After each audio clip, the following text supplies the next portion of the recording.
Welcome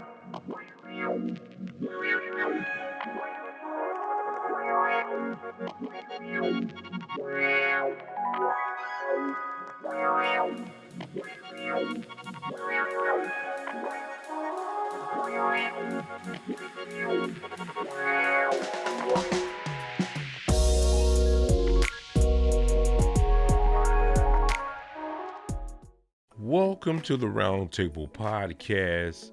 I am your host, Antonio Bouchel of the Roundtable podcast.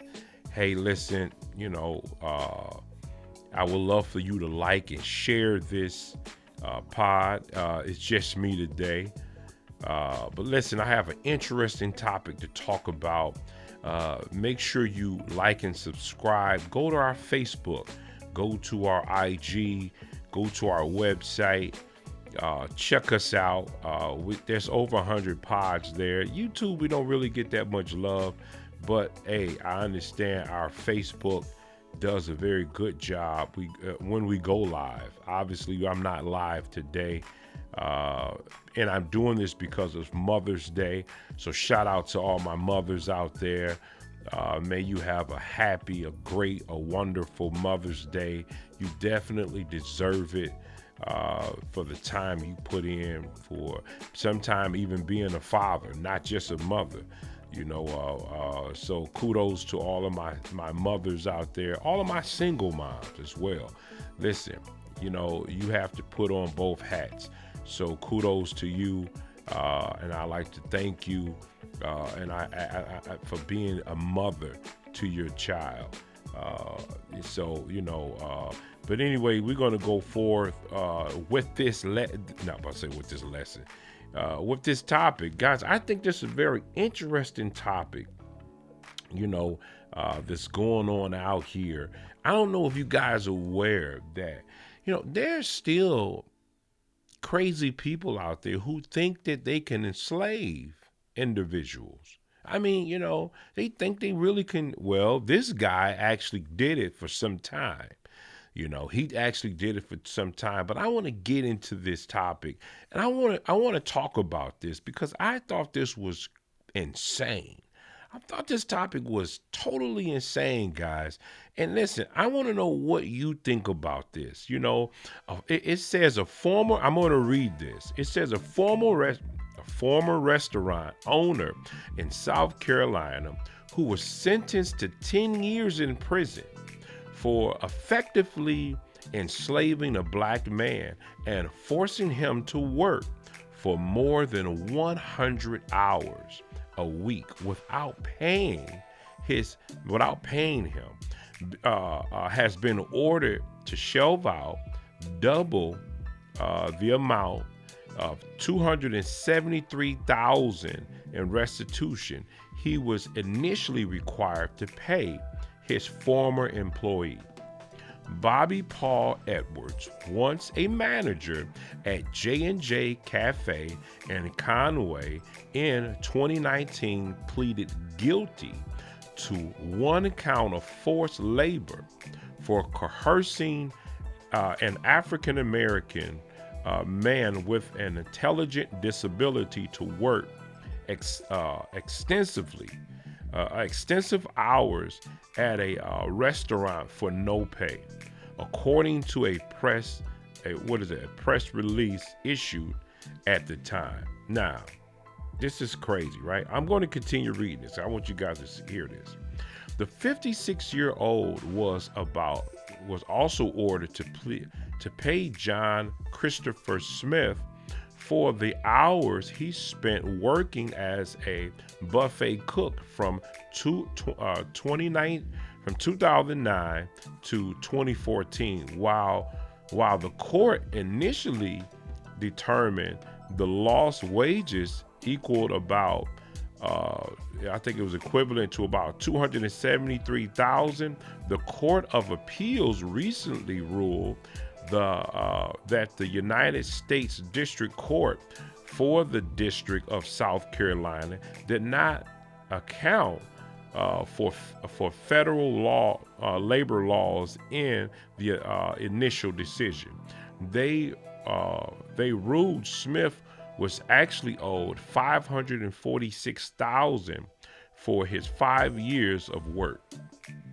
Wow, that's crazy. Now, I'm almost done. Smith, who had an IQ of 70, was initially hired for a part-time job by the Conway restaurant in 1990 at 12 years old. According to the court ruling, he stopped receiving a paycheck, and in September of 2009, when Edward took over and moved Smith into an apartment attached to the building. It says, prosecutors said Smith was forced to work 7 days a week, all while facing both physical and mental abuse at the hands of his boss. He added that Edward would also beat him with a belt, fist, and pots and pans, sometimes while hurling racial words in his direction. Guys, this is insane. This is insane. I mean, what do we think about this? I guess I got so many mixed feelings about this. Even to the degree where, the age, this guy, this young boy, this kid at the time in 2009 was only 12 years of age. This young man was 12 years of age. Where was the parents? Obviously, he wasn't in school. Obviously there was something going on with him not being able to, or someone not providing for him. So he was obviously taken advantage of. So here, and notice it said that after this Edward guy, moved in, so maybe he took over. So maybe he took over the business, and he noticed that this young man's IQ or his intelligence levels wasn't there, so he decided to take advantage of him, and treated this young man like a slave till he was a grown man.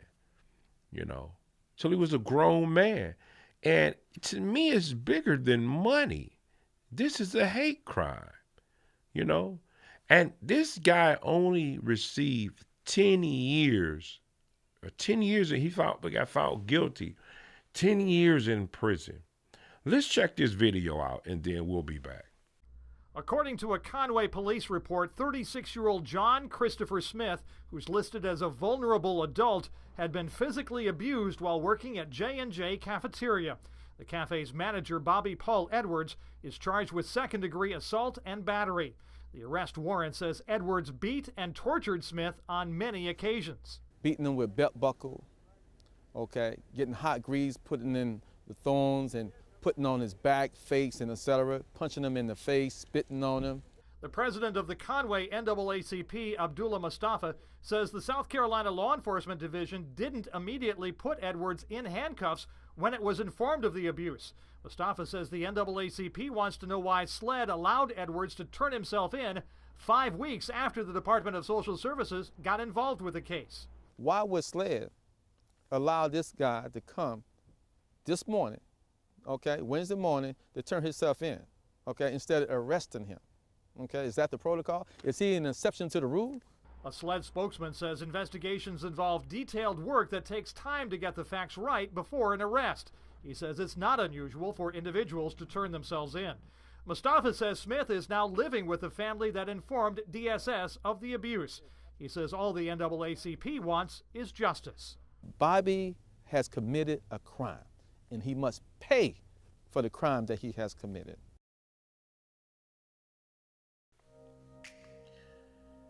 Okay, guys, I just don't understand. Okay, and for one, this wasn't enough money. This wasn't enough money. Okay, kudos to the feds for looking at this case, because it seemed like that they were only going to give him, what was it? They were only going to give him $270,000. and restitution until they figured out the laws for him. You know, the federal law, what is that? Federal labor laws. And they made the decision to give him $546,000, you know, which I think, to be honest, still wasn't enough. I mean, this guy, I mean, I forget the name of it when it's, what is it called? Damages, impunitive damages. I don't know if you can get punitive damage. I don't know if that can you get that here? I think that's a whole different situation, but I'm not. Somebody let me know if you can. But anyway, he should have received millions of dollars. I mean, millions of dollars. This guy is gonna have to go under mental treatment. You know, he's gonna be, I mean, torn up. I mean, this guy, look at the abuse he's faced, you know, at the hands of this monster. At the hands of this monster. This guy needs to be locked up under the prison. 10 years? He's definitely a racist, right? He's definitely a racist. I mean, what would you do in this situation? He's lucky to be alive. I'm talking both of them. I mean, you know, meaning that, you know, the black guy, he's definitely, what's his name? John Christopher Smith. He's lucky to even be alive. I mean, he even said it himself. That's why he never wanted to leave, because he didn't want to be hurt. Obviously, you know, him dealing with some mental health issues, of him having an IQ of 70, and plus the abuse that he actually went through, the fear. I mean, you know, this guy is abusing him, forcing him to work. He felt like he didn't probably have anywhere to go. You know, he couldn't comprehend that all you have to do is tell somebody and leave out. You know, I don't know what the situation to that. A lot of times when people are really feel like their lives are in fear, they don't make just any type of move because of the fear of someone taking their lives. So maybe that kept him there, you know, at the time. And maybe, I'm quite sure he was threatened.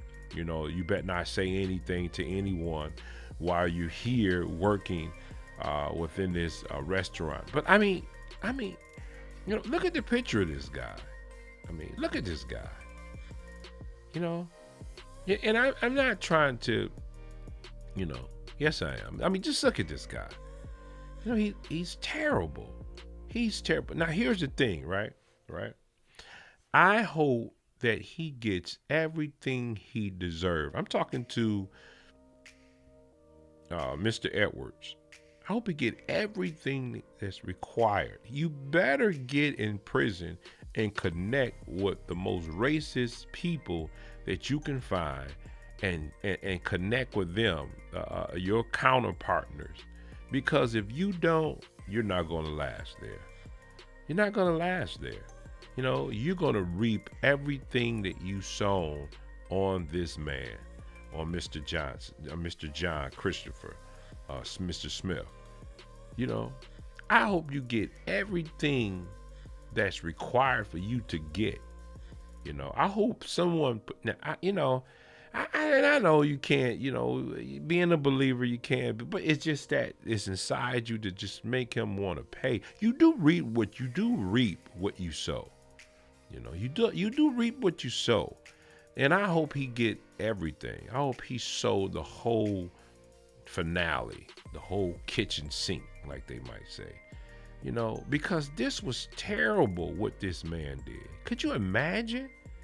You know, where was the relatives? Even if the family, I don't know what was going on with the family, but what happened to the relatives? Did they think he was just kidnapped or he was missing? I mean, why wasn't there any reports on the news or the police looking for this young man? I want to know what happened in that situation.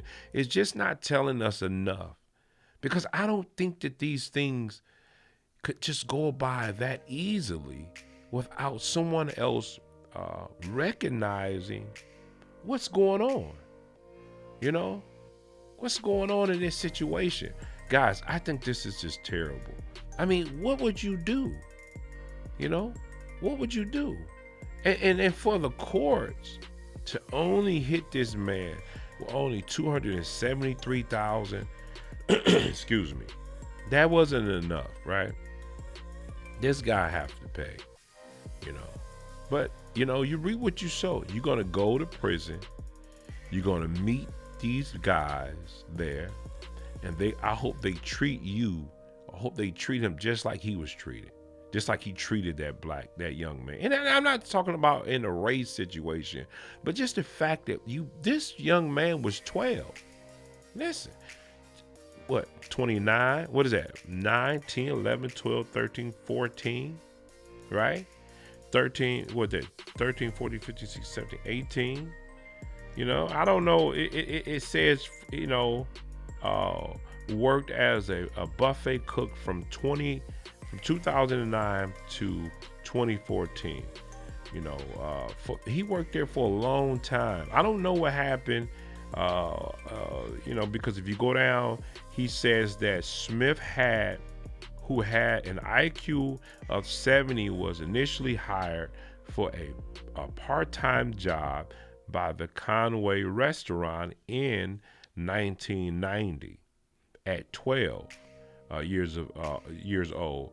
According to the court ruling, he stopped receiving a paycheck in September of 2009 when Edward took over the move. Smith, when he took over the move, he took over and moved Smith into an apartment. So, I mean, this is just terrible. This guy, he took over. He obviously was a racist. You know, when are we going to understand what's going on? Now, you know, I could mess with that area of restitution because, you know, at least someone seen that he was owed restitution for slavery, pretty much, for being enslaved.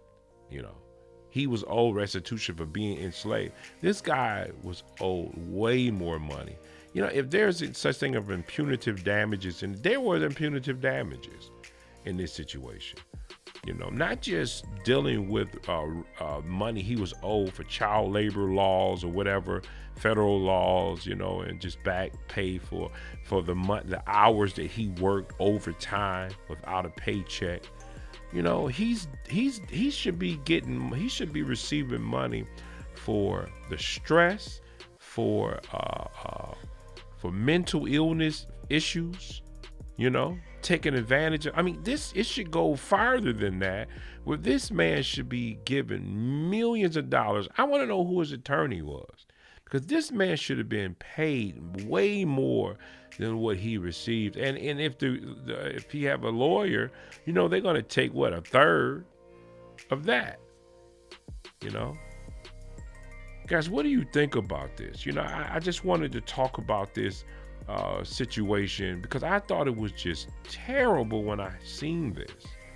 You know, when I seen this, I thought it was just terrible. Maybe you want to comment on this topic. It was something that it said, I think, in an article that it just came out, you know, from my gathering anyway. Maybe I could pull it up just so I could see. It was recent. I seen it in here recently. You know, it wasn't something that just happened. Well, I mean, it said 2009, but you know, but it was 2019 rather. Let's see. It was this came out May the 4th, 2021, you know, from the New York Daily News. So this is something that just happened. You know, I mean, in terms of him being recognized, being charged, he pled guilty to this situation. But guys, listen, when are we going to get this to our understanding? I mean, could he have done this if this guy was black? Well, you think he would have done this if he was white? You know, I don't know. I mean, I don't know. I'm not looking at this. It is a racial situation, but I'm saying I wonder what would have happened if he was of another race. You know, what would have happened if he was of another race? You know, I just think that is terrible. And guys like this that still exist, right, should be thrown under the prison. 10 years. He doesn't deserve 10 years is too much. I mean it's too good for him. He don't deserve 10. He deserves life with the key thrown away. I don't know. And listen, this man is 56. Could he be rehabilitated at 56? I mean, this man, or is his heart going to grow even colder? Because trust me, he's definitely going to have to team up with a group of fellas that think the same way he do in prison, right? He's definitely going to have to team up with fellas who think the same way he do, because this guy is definitely going to be fearful of his life. His record is going to be shown. People are going to know what this guy done. They're going to know, the prisoners run the prison system. They run the prison system pretty much. So they're going to find out, and especially for a crime committed like this made the news, So he's going to pay for his sins. He's going to pay for those sins, and he's going to have to pay restitution. Now, here's the thing. I don't really know how the restitution works in terms of, because I think it's him who have to pay it. It's not like, and I hope it's not like an insurance company who's going to pay the money or anything such as that nature. He's going to be in 10 years. Like, do he pay when he get out of prison? How does that work? How would he get his money? This man needs that money to be able to take care of himself, his mental health, and everything such as that nature. So how would he get this money? Because do you pay the restitution while you're in prison, or do you pay the restitution when you get out of prison? So that's 10 years, So how would that happen?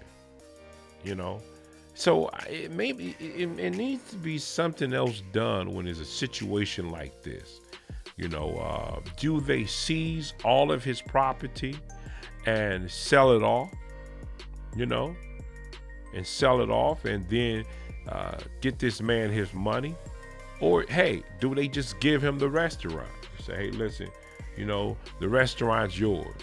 Whatever this guy had is yours. Your property, yours, whatever. That will equal out this so-called 500,000. How did this man get paid? I don't think that's clear.